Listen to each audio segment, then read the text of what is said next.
In 2012, a teenager in Minnesota opened her eyes from a deep sleep. One of the last things she remembered was feeling sick at a volleyball practice.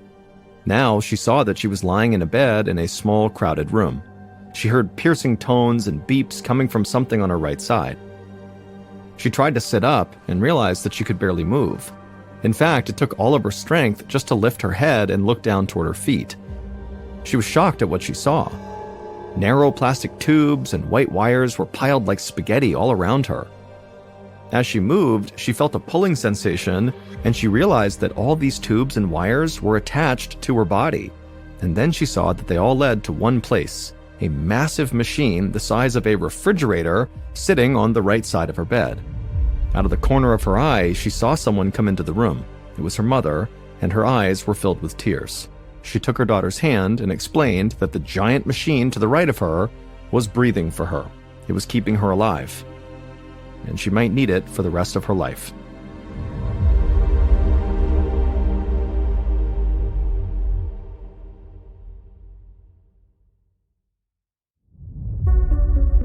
From Ballen Studios and Wondery, I'm MrBallen, and this is MrBallen's Medical Mysteries, where every week we will explore a new, baffling mystery originating from the one place we all can't escape: our own bodies. If you like today's story, the next time the follow button is asleep, please decorate their car papier-mâché style.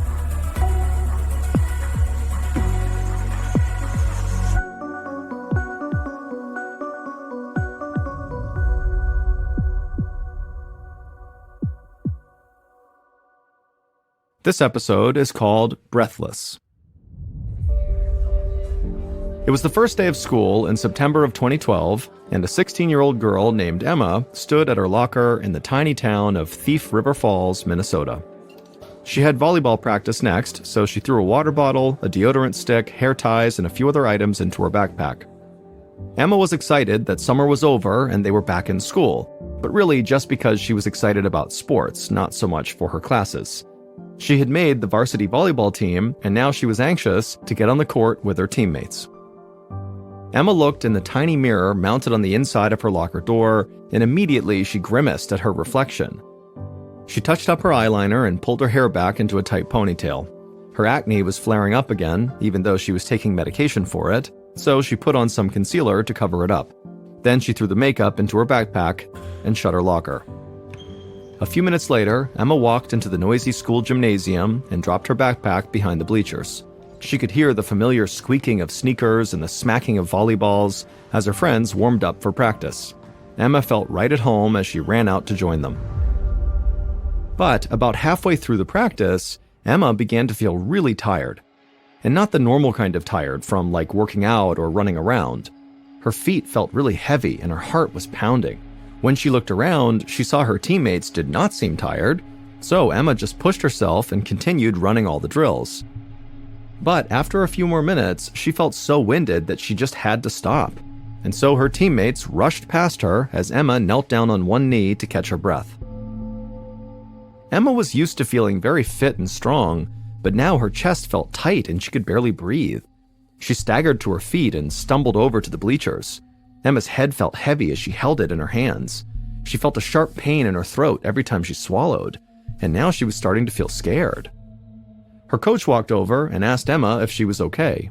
Emma silently shook her head no. Her coach placed the back of her hand on Emma's forehead, and she told Emma she was burning up and suggested she go home and rest.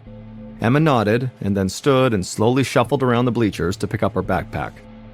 She dug out her phone from inside and then called her mom and then told her she wasn't feeling good and needed to come home early. When Emma's mother arrived, she felt her daughter's forehead and saw she was burning up, so she drove Emma right to their family doctor. The doctor took Emma's vitals and discovered she definitely had a fever, with a temperature of 103 degrees Fahrenheit. So she was sick for sure. He tested to see if Emma had strep throat, a common illness among teenagers, but the test was negative. After reviewing her charts for a few minutes, the doctor explained to Emma and her mother that Emma probably had a fast-moving viral infection. He told her to go home and rest and that her symptoms should clear up in a couple of days. Emma was glad to hear that it wasn't anything serious. She didn't want to miss a lot of volleyball practices. But when Emma woke up the next day, she felt more tired than she ever had in her whole life. It was like her limbs just didn't want to move, and her lungs could barely take in any air. Emma cried out for her parents, Janet and Martin, and a few seconds later they ran into Emma's room, and the second they saw how sick Emma looked, they told her, "We're going to the emergency room right now."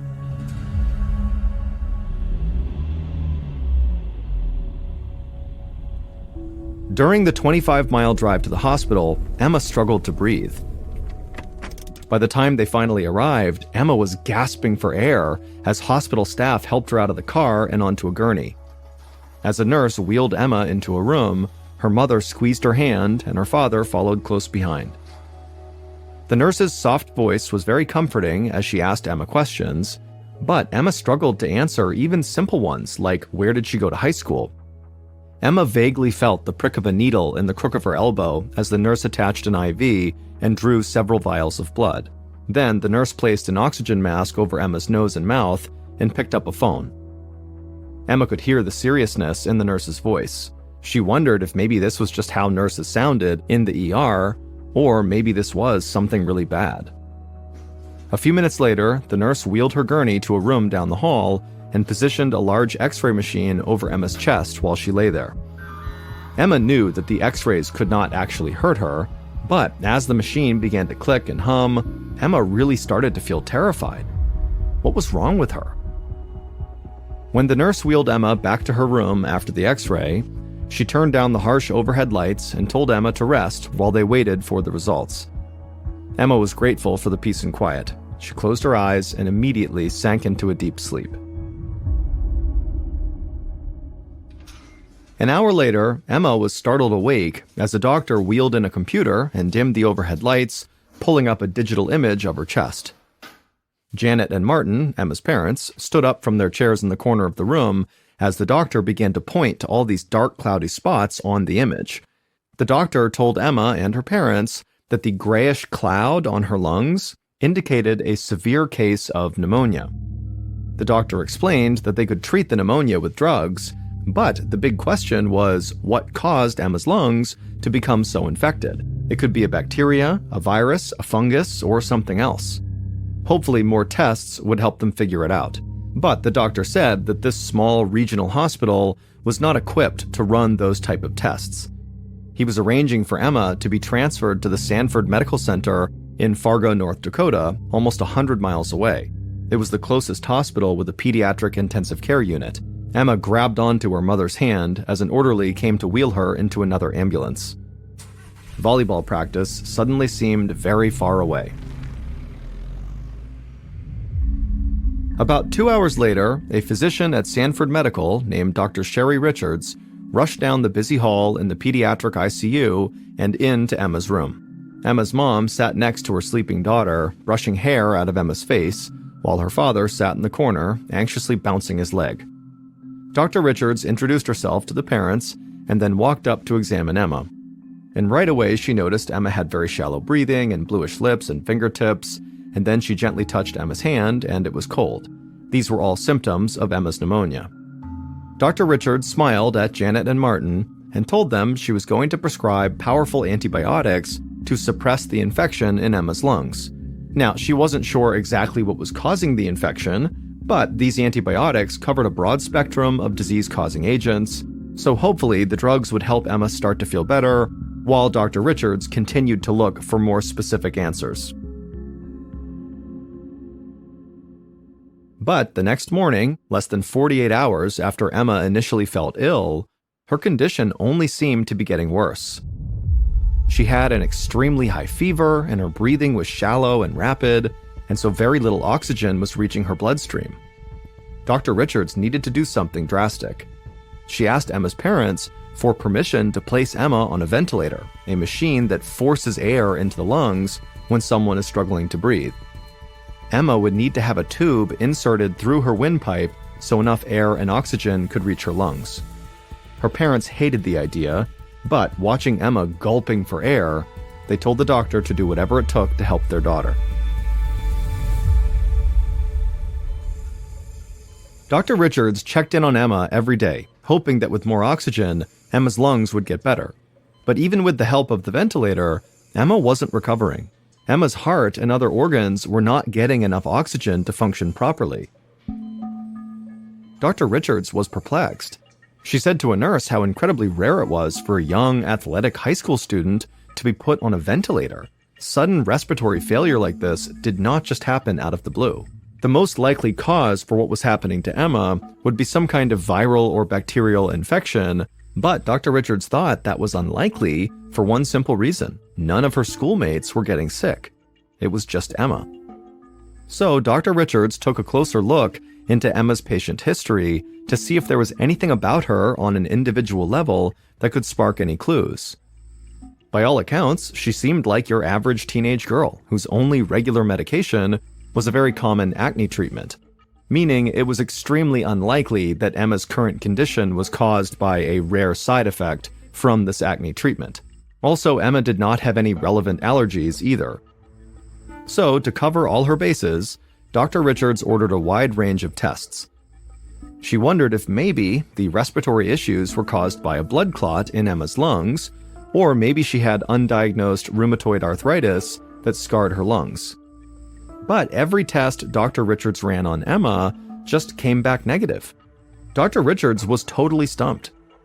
And so she suspected that whatever was happening to Emma had to be extremely rare. It was so uncommon she couldn't find any existing records of similar cases anywhere, which also meant she couldn't find a way to treat it.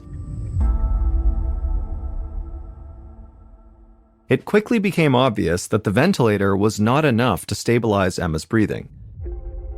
After a few days, Dr. Richards switched her to a more powerful ventilator that pumped even more air into her lungs, but even that was still not enough. There was only one option left, a very powerful machine that is normally reserved for patients on the brink of death. A team from the famed Mayo Clinic flew to Fargo with a high-tech, refrigerator-sized device known as an ECMO machine. All the blood in Emma's body would now circulate through this ECMO machine, which essentially takes over the job of her heart and lungs. The ECMO machine required surgery to insert all the thin plastic tubes into Emma's body, and her mother immediately gave permission to do this surgery, knowing this could be Emma's only hope. As soon as Emma's surgery was done and she was successfully hooked up to the ECMO machine, Dr. Richards arranged to fly her back to the Mayo Clinic in Rochester, Minnesota. There, Emma would be under the care of specialists who had experience treating patients who were as critically ill as Emma was. But this also meant she would now be 400 miles away from her home. As Dr. Richards watched the team roll Emma and the giant ECMO machine toward the airplane, she shook her head at the danger her young patient now faced. She was convinced that Emma's heart, lungs, and kidneys were so damaged that they would never function again without the help of this machine. Now, Emma's only hope of getting off the ECMO machine was to get new organs. But the wait for a 3-organ transplant could take months that she might not have. For now, the ECMO was saving Emma's life, but there was a catch. The longer she had to wait for new organs, the greater risk that she would die.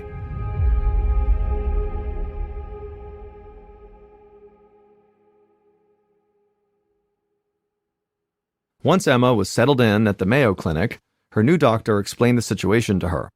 She was at the top of the priority list to receive her new organs, but there was no telling how long that might take. Emma fought to keep her emotions under control. In just a few short weeks, she'd gone from the varsity volleyball team to needing a machine to stay alive. It was almost overwhelming to process. But Emma refused to lay back and mope. She was determined to regain control of something in her life. So she told her doctor she wanted to walk. She saw the doctor look at her with amazement. He encouraged her to go for it, but he also gently told Emma that given her condition, he wasn't sure that she could even muster the energy to stand, let alone take a step. And even if she could, she'd have to drag along this massive ECMO machine and all the tubes and monitors that came with it. But as an athlete, Emma was familiar with the importance of a good attitude. She knew she was physically weak, but she was also very determined. With enough time and effort, she was certain she could eventually walk on her own. So Emma asked some nurses to help her sit up and place her feet on the floor. She was so dizzy that her head spun, and she had to lie down again almost immediately. But Emma refused to give up. She tried again the next day and sat on the edge of the bed a little longer. And the next day, she sat for even longer. Eventually, Emma was strong enough that she was able to actually stand up, albeit she had to hold on to her mom for support. And then it wasn't long after that Emma was straight up walking out of her room and standing in the hall without her parents' help. Finally, Emma managed to make it all the way down the 60-foot-long corridor to the hospital chapel. And there, Emma tasted her first solid food since she'd been hooked up to the ECMO machine. It was just a communion wafer, but Emma could not believe how good that dry, stale cracker tasted.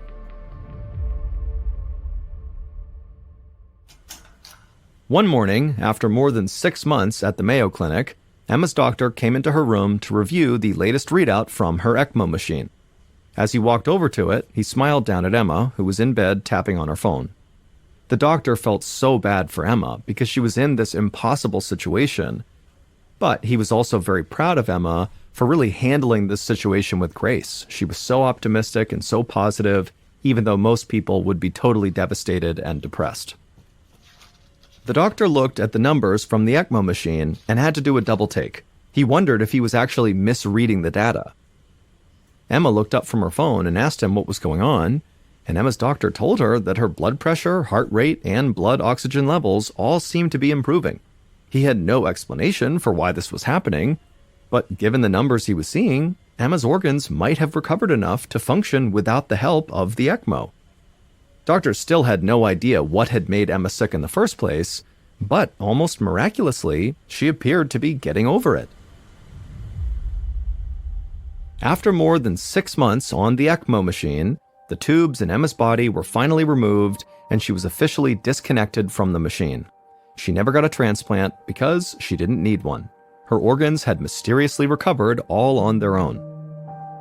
Finally, on a spring day in 2013, Emma left the hospital for good. She had been in the hospital for a total of 7 months with a mystery disease that had baffled some of the best doctors in the world. Now, Emma could return to normal life as an active teenager. But a dark shadow hung over Emma. The doctors had never figured out what was making her sick. So what was to stop it from striking her again, or somebody else in the future? 2 years later, Emma and her parents returned to the Mayo Clinic for a checkup. She'd been coming every 6 months since being discharged, and so far there were no lingering issues from her mystery disease. Emma cheerfully greeted the medical staff as a nurse led her down the hospital's halls into an exam room. While the nurse took Emma's vitals, she remarked how happy all the staff was that Emma had made this full recovery, but then the nurse's face grew serious. The nurse told Emma that there was actually a 12-year-old girl at the hospital currently being treated for the same bizarre symptoms that Emma had experienced. Her lungs had stopped working and nobody knew why, and just like Emma had been, this 12-year-old was currently hooked up to an ECMO machine while awaiting an organ transplant. Emma was shocked to hear this. She held back tears as the memories of her own time on the ECMO machine came flooding back to her. She wanted to do everything she could to help this girl, and so Emma asked if maybe she could meet with the girl's parents. And sure enough, a couple of hours later, Emma and her parents sat down with the 12-year-old girl's parents in the hospital cafeteria. And over some hot coffee, they compared their respective histories. At first, the two girls' cases didn't seem to actually have that much in common. But then, Emma remarked that she hoped this other girl at least didn't have the same skin problems that she, Emma, had dealt with when she was younger. The girl's mom laughed and said that her daughter had acne, but not any worse than any other teenager. The mother said that she was taking some medication for it, but it was an extremely common medication. It would turn out that both this girl and Emma were taking the same acne medication, called Bactrim, also known generically as TMP-SMX. The families would shake hands and go their separate ways, and then unfortunately, the 12-year-old girl would eventually die from the mystery condition.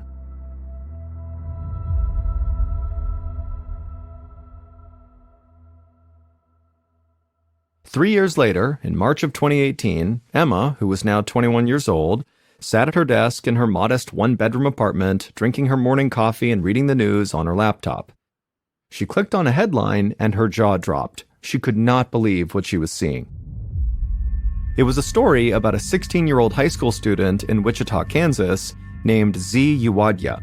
She was an athlete who played on several sports teams, but then her lungs just suddenly stopped working, and now Z was relying on an ECMO machine to survive. Emma couldn't believe the similarities between Z's story and her own. It made Emma also think back to that little 12-year-old girl who died a couple years back. Since then, Emma had heard about another teenager experiencing the same thing, and she too had also taken Bactrim, or TMP-SMX. Emma wondered if maybe Z, this person in this headline, was taking Bactrim as well. For years now, this suspicion about Bactrim had lingered in the back of Emma's mind, and now she was more certain than ever that this common medication was what had made them all so sick. Emma found an email address for the doctor who was treating Z, and she wrote to her immediately. Dr. Jenna Miller, who was caring for Z at Children's Mercy Hospital in Kansas City, Missouri, was catching up on paperwork when her inbox pinged. There was a message from a woman named Emma who said that she'd experienced something similar to Z, and she wanted to know if Z had taken Bactrim, because Emma had taken Bactrim, and so maybe that was a commonality. On one level, Dr. Miller thought it was highly unlikely that such a common drug could cause such a horrific reaction. Bactrim, or TMP-SMX, is the 6th most prescribed antibiotic in the entire United States. It's used to treat many different conditions. Then she remembered something. She scoured Z's files to confirm it. For several weeks before Z was admitted to the hospital, she had been suffering from a urinary tract infection. And the antibiotic that she was taking to treat it was Bactrim. Dr. Miller wrote back to Emma and told her that she very well might have just solved the mystery behind Z's condition and Emma's own horrible illness. It turned out all the girls with this mystery illness had taken Bactrim, TMP-SMX, shortly before being hospitalized. And when the doctors examined images of the girls' lung tissue samples, they discovered that they had all suffered the same kind of tissue damage. For some reason, the Bactrim was systematically destroying the cells responsible for breathing.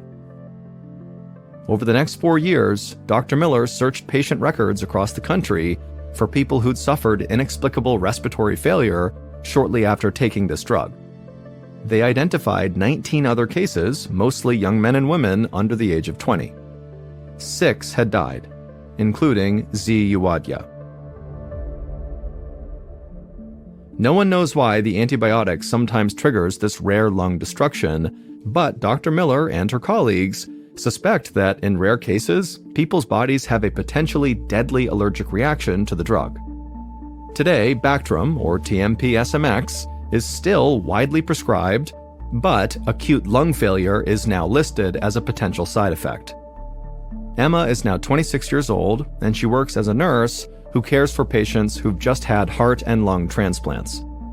Emma knows that because of her reaction to Bactrim, which caused all this damage in her body, she can never be a serious athlete again. She gets winded after climbing a couple flights of stairs. But considering that she very nearly died, she doesn't mind at all.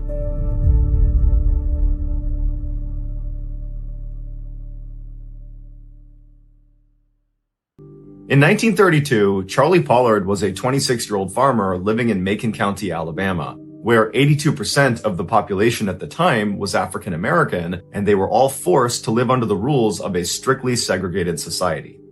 At the time, the United States was just beginning to crawl out of the Great Depression that had started 3 years earlier, but you wouldn't know it riding through Charlie's town.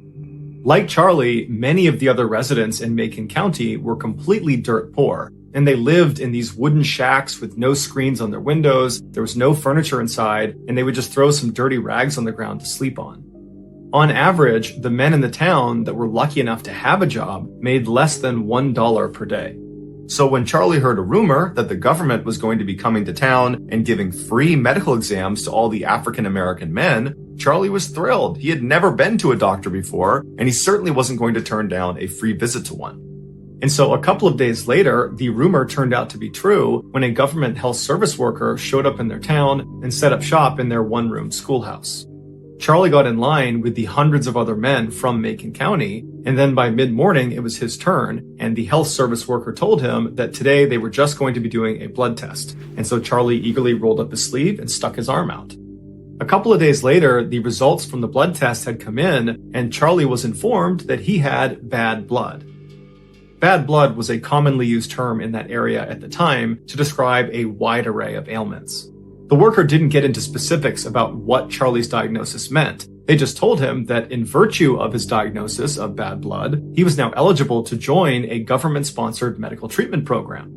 If he agreed to be a part of it, he would not only receive medical care for his bad blood, he would also receive free rides to and from the health clinic, he would get a free hot meal on examination days, and in the event he died during the program, his family would be given $50 if they allowed the doctors to perform a thorough autopsy on his body before they buried him. Despite not really understanding what it meant to have bad blood, Charlie decided to join the program, mostly because of those free meals and because he had a deep trust and respect of the government.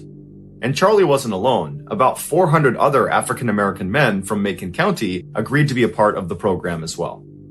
At first, the program was everything they promised it would be. It was just a couple of low-key medical examinations with a nice hot meal, and then occasionally they would take some pills and have another blood draw. But eventually they started being given regular, excruciatingly painful spinal taps that would leave them bedridden for weeks afterwards. But despite this painful and surprising turn of events that none of the men saw coming, they were not aware they would be getting spinal taps as part of this program. Charlie and the other men were convinced this program was still in their best interest and that they could trust the government to eventually cure them of their bad blood. And so Charlie and the other men didn't resist the spinal taps or other follow-on painful and bizarre medical procedures that they were being told was good for them and would help them get rid of this bad blood. Less than a year later, men in this program began getting sick. They started developing rashes and sores all over their body. Their bones and joints would ache. They began losing hair. They had indigestion. They had headaches. They had constant fevers. And for some of the men, these symptoms would eventually subside. But for others, they got dramatically worse.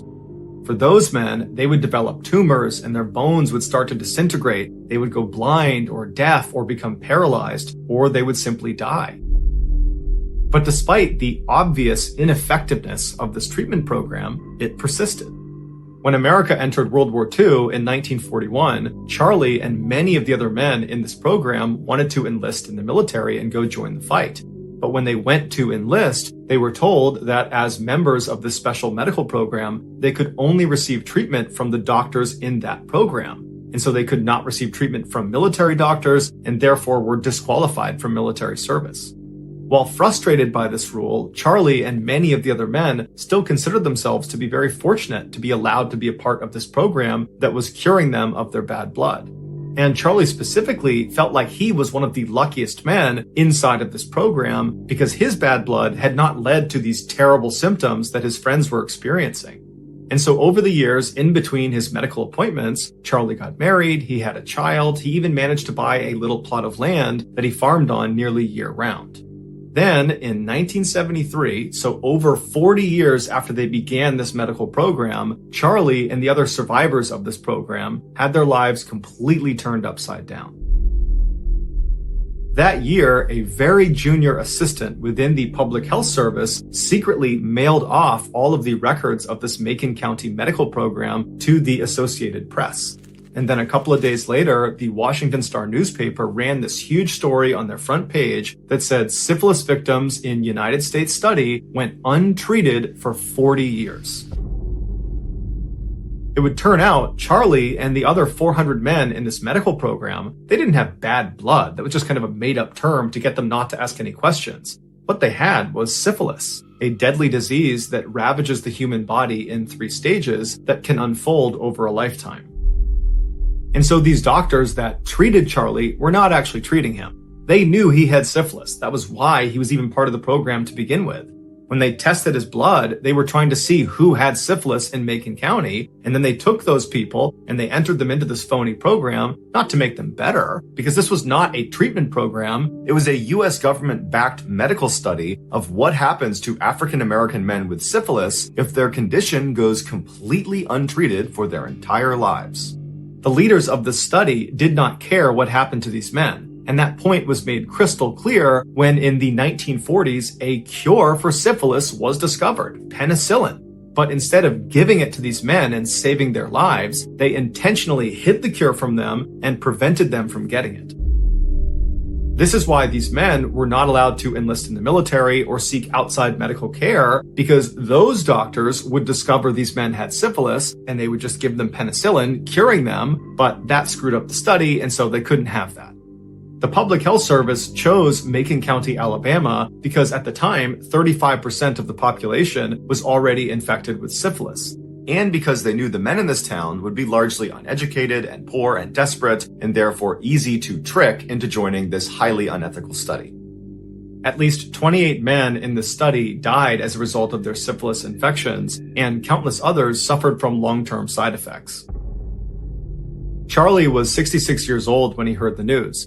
Finally, he had an answer. Bad blood meant he had syphilis, but fortunately his syphilis had either burned out or gone dormant. But he thought about all the other men in the study that had not been as lucky, and Charlie felt so betrayed by the government. He and the rest of the men had no idea they were getting taken advantage of. Charlie got in touch with a lawyer who eventually sued the federal government, and in an out-of-court settlement, Charlie and the other 73 survivors of the so-called Tuskegee experiment were given $38,000 each as compensation. After the settlement, Charlie just went back to his simple life in Macon County. And then 27 years later, on April 29th, 2000, Charlie passed away at the age of 94.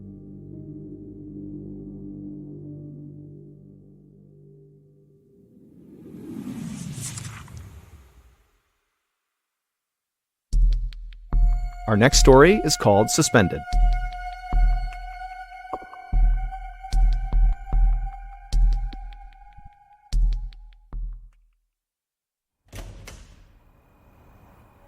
On the evening of March 15th, 2018, a 55-year-old man named Jian stumbled out of this fine dining restaurant in downtown Singapore and promptly threw up on the sidewalk. Pedestrians jumped back to get out of the way, and a woman in high heels and a beautiful fancy dress mumbled something insulting about how drunk Jian must be. But Jian was not drunk. He was totally sober, and now he was absolutely mortified.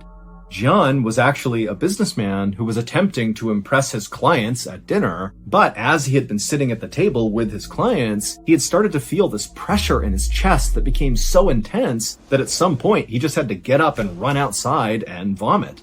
And so after Jian had stood up and wiped his mouth, he thought, now that he had been sick and thrown up, that he would feel better. But as he was standing there, he noticed the pressure in his chest had not been relieved at all. And so, as much as Jian wanted to stick around and talk more with his clients, he felt like the only thing he could do now was to go in and politely excuse himself for the rest of the night and just go home and sleep off whatever was going on with him. But when Jian went back into the restaurant and was actually back at his table, before he could even say a sentence to his clients explaining the situation, he was turning around and running back outside and vomiting on the street again. At this point, Jian knew something was definitely wrong, and so he didn't have time to tell his clients what was going on. He just needed to get to a hospital. And so he sprinted across the street, got in his car, and began driving. When he got to the hospital, he was so scared about what was happening to him that he actually parked his car crooked in the spot and left his door open as he sprinted towards the emergency room. And then once he was inside the hospital, he ran up to the receptionist and tried to tell them what was going on, but he literally couldn't speak, and then he just collapsed in a chair right nearby. Now, the hospital was extremely busy, but all the nurses could tell whatever was going on with this man, it could not wait. And so they ran over to him, they lifted him up, they put him on a stretcher, and they wheeled him into a private exam room. And then once he was in there, they began taking his vitals, and also they began assessing him, looking for some sort of trauma on the outside of his body that could explain what was going on with him, but they couldn't find anything. And so after they were sure that Jian was stable, he was breathing okay, his heart rate was okay, he just couldn't speak, but he was going to be okay, the team decided that the next thing they should do would be to give him a CT scan. A CT scan is a specialized type of imaging that can show what's going on inside someone's body. It's like a really detailed X-ray. And after they gave Jian a CT scan, his results were baffling. There was this solid, fairly large, white object that was lodged at the base of Jian's esophagus. Your esophagus sits below your throat and above your stomach. It's basically the tube that food goes through to get to your stomach. But whatever was stuck inside of Jian's esophagus was not something that looked like food. It actually kind of looked like a human hand. Now, the doctors had no idea what this thing was, and you gotta remember that they really don't have much information here. All they know is this middle-aged guy who's dressed really well has come running into the hospital, he can't speak, and he's collapsed. And here we are, he has this obstruction in his esophagus. And so even though the doctors really had no idea what they were dealing with, what they knew is they had to get this foreign object out of Jian. So they wheeled Jian into the operating room for emergency surgery, and then at some point a doctor came in with this long skinny tube that had a camera at the top of it. Their first step for this operation was putting this camera down into Jian to see what this thing was that was stuck inside of his esophagus. And so after Jian was prepped for surgery, the doctor with this camera began snaking it down Jian's throat until finally the camera could actually see this white object in his esophagus. And when the camera revealed what this thing was, the entire medical team in the operating room just gasped. They could not believe what they were looking at. To understand what they were looking at, we have to go back several hours. That night, Jian had decided he really wanted to impress his wealthy clients. And so he had decided to take them to this very special restaurant that none of them had been to, and he wanted them to try a very special and very rare dish that this restaurant sold. It was called sanakji. Sanakji is a Korean delicacy that is very popular in certain circles, but it's also very dangerous. Every year in South Korea, at least 6 people die from eating sanakji. Because sanakji is just a living octopus. You literally eat the octopus as it's moving around, and the risk of it getting stuck in your throat is pretty high. And so as Jian is trying to eat this living octopus, the octopus decided it didn't want to be eaten, and so it flailed its tentacles around, and finally its suckers lodged onto his esophagus, and that's where it stopped. Now, we don't know how long this octopus remained alive inside of Jian's esophagus, but we know it was alive at least for a little bit, because after Jian managed to swallow it down, it kept wriggling around and grabbing and trying to escape, and that's what created that intense pressure in Jian's chest and kept causing him to go vomit. And so when the doctors put that camera down Jian's throat, they saw a whole octopus. The octopus was removed from Jian's esophagus, and 2 days later, Jian was discharged, fully recovered. It's unclear if Jian ever tried sanakji again.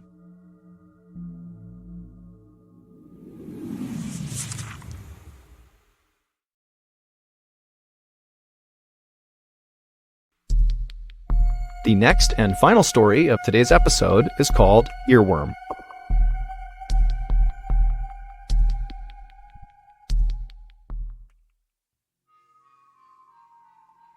On the night of May 29th, 2007, a 29-year-old man named Romy Baligula sang to himself as he and a big group of his friends wandered into a karaoke bar in the city of San Mateo in the Philippines. Life had not been easy lately for Romy, but tonight he was feeling good. He and his buddies had begun drinking alcohol about an hour earlier, and so he already had a nice buzz as he walked into this bar. He had a brand new shirt on, and for the first time in weeks, Romy actually had money in his pocket.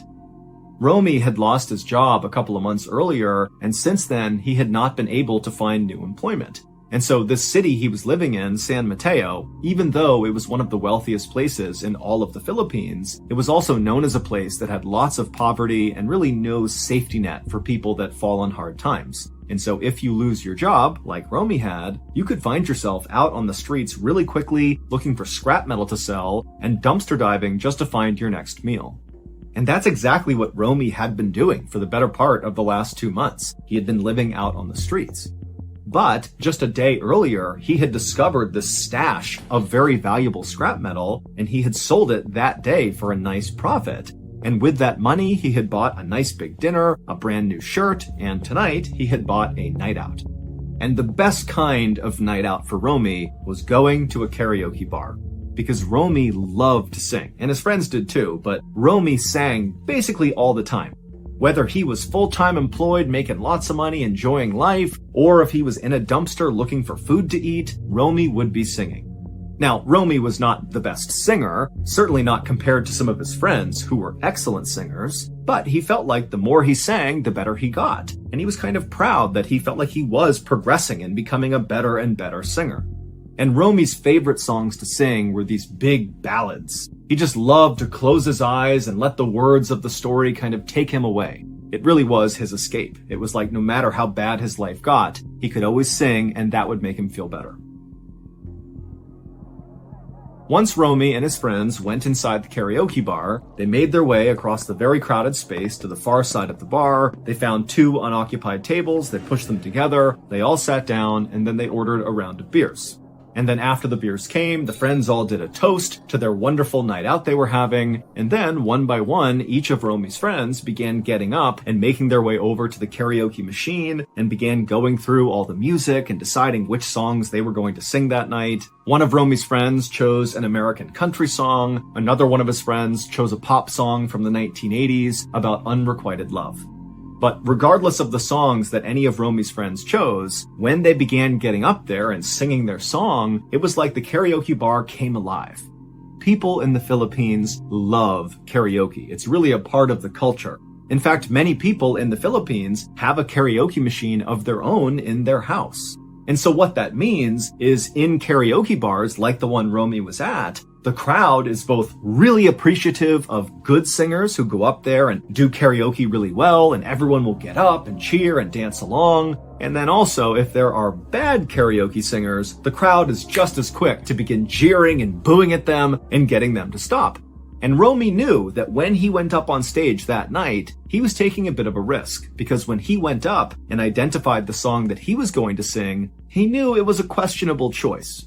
But he was confident in his abilities. He had been singing and practicing. He really felt like he was ready to nail this really challenging song, and the crowd was going to love him for it. As Romy sat at the table watching one of his friends perform a fast-paced song about a race car, the bar's bouncer, a 43-year-old man named Robalito Ortega, came over to Romy's table with a big grin on his face. Robalito didn't recognize Romy or his friends. They were new at this bar, and so Robalito wanted to introduce himself and get to know these people. One, because Robalito was a big karaoke enthusiast, just like everybody else was. And two, Robalito felt like it was easier to keep the peace in this bar when everybody knew him and he knew everybody.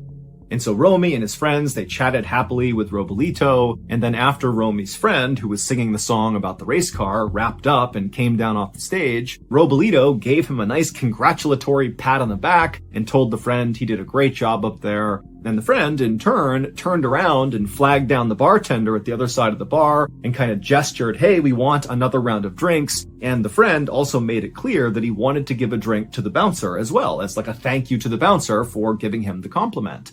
And the bouncer said, thank you very much. And then before long, the beers arrived, and Romy and his friends and the bouncer, they all cheersed and toasted the night and enjoyed their drinks together. And then just a couple of minutes later, it was Romy's turn to take the stage. And so he got up and, as confidently as he could, kind of jogged up onto the stage, and he took the microphone and he looked out at the crowd. And everybody's having a great time. It seemed like the mood was really positive, and Romy really felt like, again, even though this song was a questionable song choice, that this crowd was going to love it and that he was going to do a wonderful job. But when the song began to play in the background, Romy noticed that right away, the mood in the bar completely shifted. It went from loud, happy, and talkative to almost silent as everybody in the bar turned and looked up at the person who had chosen this song. But Romy had anticipated this, and he knew as soon as he actually began singing this song that he could win them over. He was going to nail this song. And sure enough, Romy began to sing, and right away it was like the mood began to kind of return to what it was. People in the audience could tell that Romy was doing a good job, and so about a third of the way into his song, Romy noticed that the bar was basically back to normal. He even looked over and saw the bouncer, who was still standing with his friends over at the table, had raised his beer, kind of saying, "Keep it up, you're doing great." And when Romy saw the bouncer really getting into it, Romy had this surge of adrenaline, and suddenly he felt so confident that he really leaned into the song. And so he began dancing on stage and really belting out each of the lines of the song. But at some point in the song, there's this moment where the singer really needs to hit a high note, and when Romy very confidently attempted to hit this high note, his voice cracked, and it was a really loud, obvious cracking of his voice, and it kind of threw Romy off rhythm, and he couldn't really get back on rhythm, and so right away, the audience reacted by going quiet again and looking angrily up at Romy like, "We knew you were going to screw this up, this was a bad choice," and Romy actually looked over and saw the bouncer. And now the bouncer had his beard down and he's glaring angrily at Romy like, "What are you doing?"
But Romy, even though he was kind of faltering here, he did his best to kind of regain his composure because he knew he had practiced this song so many times. He knew he could do it, and he tried so hard to get back on track, but he just couldn't do it. And it was around this point that he looked back at Robolito, the bouncer. And all he would have seen is Robolito angrily belting out the words of this song, almost like he was trying to override how badly Romy was singing it.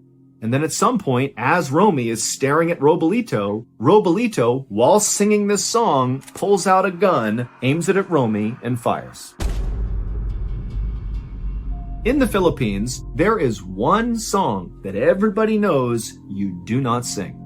In fact, this song is often banned in most karaoke bars, and then even when it's not banned, nobody sings it. And the reason this song is so forbidden is because since 1998, people have begun being murdered for singing it. Reasons unknown, but it just keeps on happening. Since 1998, 12 people have been murdered either while they were singing this song for karaoke or immediately after it. The forbidden song is called My Way by Frank Sinatra, and that was the song that Romy chose. Now, no one really understands why this song somehow elicits all this violence in people in karaoke bars in the Philippines, but it does. Some have said that the message of the song, which is about a man being a man and doing it his way, kind of brings out a lot of masculine energy amongst people that are listening to it, and it can apparently prompt people to just suddenly start acting violent. But that's just a theory. No one really understands why this song just keeps leading to murders. But on May 29th, 2007, when Romy sang the song, Robalito the bouncer, who liked Romy and liked his friends and was having a nice drink with them, he just couldn't handle it when the song was getting butchered, and he hated the song to begin with, and in fact, ironically, Robalito had been hired by that karaoke bar specifically to keep the peace if the song were to come on. But as he listened to this song, something happened inside of him, and he pulled his gun and shot and killed Romy.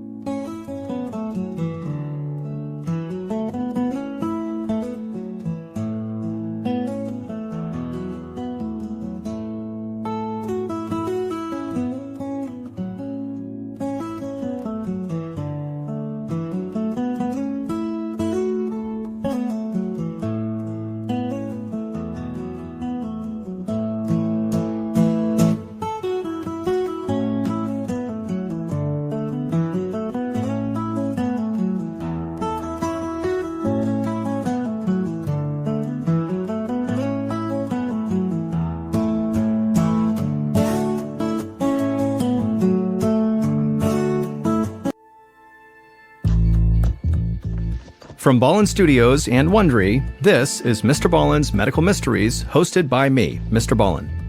A quick note about our stories: we use aliases sometimes because we don't know the names of the real people in the story, and also, in most cases, we can't know exactly what was said, but everything is based on a lot of research.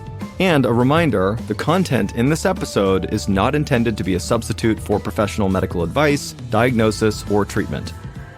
This episode was written by Michael Selditch. Our editor is Heather Dundas. Sound design is by Matthew Chilelli. Coordinating producer is Sophia Martins. Our senior producer is Alex Benedon. Our associate producers and researchers are Sarah Vitak and Tasia Palakonda. Fact-checking was done by Bennett Logan. For Ballen Studios, our